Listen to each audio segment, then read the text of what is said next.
alive. It's Saturday, 25th of May 2023, and I almost missed chapter 3. I just read chapter 4 and then realized I missed off the speakers of evil. I'm reading out of Joan Grant's book, Far Memory, Winged Pharaoh, and I'm now on the 4th part of this book, and I shall read this chapter 3 now. She is going through ordeals in order to co-rule with her brother. She's been 5 years in this temple, and she is now training her sight. Hello, I'm just reading. The speakers of evil. Then I went to that place where those whose tongue had been a poisoned weapon suffer the pain that their venom gave to others. Amongst them are not those whose speech was foolish or without thought, but only those whose maliciously echoed the cruelty in their hearts. First I saw a man who lay upon his face, and upon the soles of his feet fell the cutting blows of a thin rod, faster than the hoofs of a running ibis. He had stolen a flawless pearl, and to conceal what he had done, he had accused his servant of the theft, and the servant had been beaten until he died. Then I saw a woman who had been one of the lesser wives of the king of an eastern people. The royal wife had been as pure in heart as she was in body, but for jealousy of her, this concubine had filled the king's heart with hatred, telling him that when he was away from the palace, the royal wife pleasured herself with any whom she found desirable, even if they were of low caste. The queen was too proud to defend herself, and because her husband believed this of her, she wished for nothing except that he should put her to death. The king was blinded by his jealousy, and he drove her forth from her body, not with a dagger or with poison, but by rape, and to the concubine he gave 50 sacks of gold pieces. Now the concubine lies stretched upon the ground, her widespread hands and ankles tied to wooden posts. Beside her there is a jar, and one by one the gold pieces that once she delighted to run through her fingers fall into it, and each time she hears the chink of gold again she suffers this unending rape, an Asiatic of the lowest caste, a filthy leper, rotting with his sores, a slave, his limbs deep eaten by his chains. Then I saw a woman whose presence in the house had always disturbed the quiet of them who shared it with her, until it was as though their rest was tormented with stinging an insect.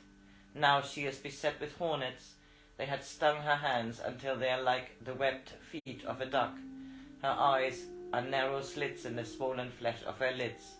Her tongue is thick between her cracked lips, and she is bearded with flies. Then I saw a man who, when he had met people who were in trouble, instead of speaking to them with words that would have been a healing ointment to their wounds, in his self-righteousness had told them that they were unworthy of his sympathy, for their sufferings were of their own making. Now he who would not comfort others is in a desert with no shade, and the sun beats down upon him until his skin is cracked like river mud between the inundation. Before him he sees palm trees which surround a well of cool water, and in the shade there sits a man with 2 jars. He knows that in one of them is a healing ointment, and he goes to this stranger sitting in the shade and asks him to anoint his wounds. But it is from the other jar that his wounds are anointed, and it is filled with salt, which licks over his skin with a tongue of fire. Then he is driven forth to wander again under the sun, to learn that, though it is true that a man who is lost upon a desert would not be lost if he had stayed at home, yet if a fellow traveller leaves him to wander unguided, he in his turn shall look for comfort and find it not. Then I saw those who had mocked children and others who could not answer to their wordy spares. They stand naked in the marketplace and cannot control their hands or feet.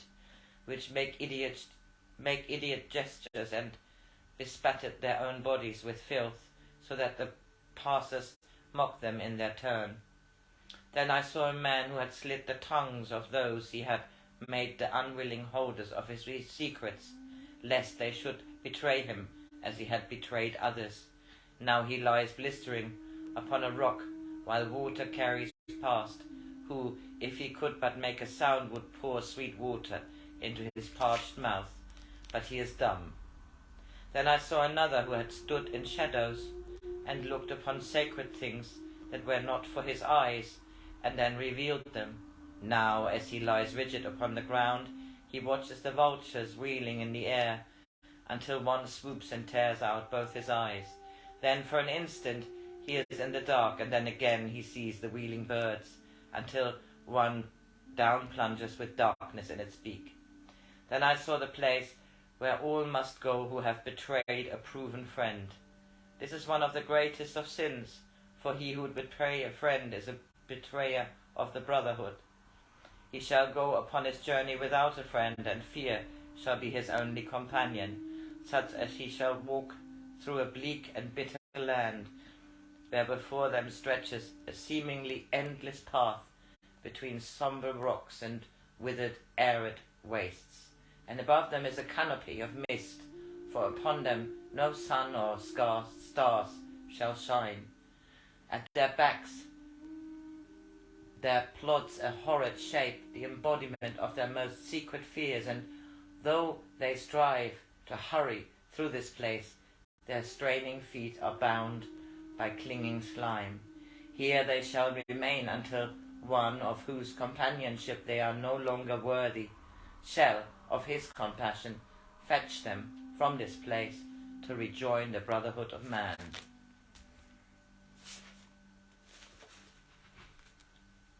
Wow.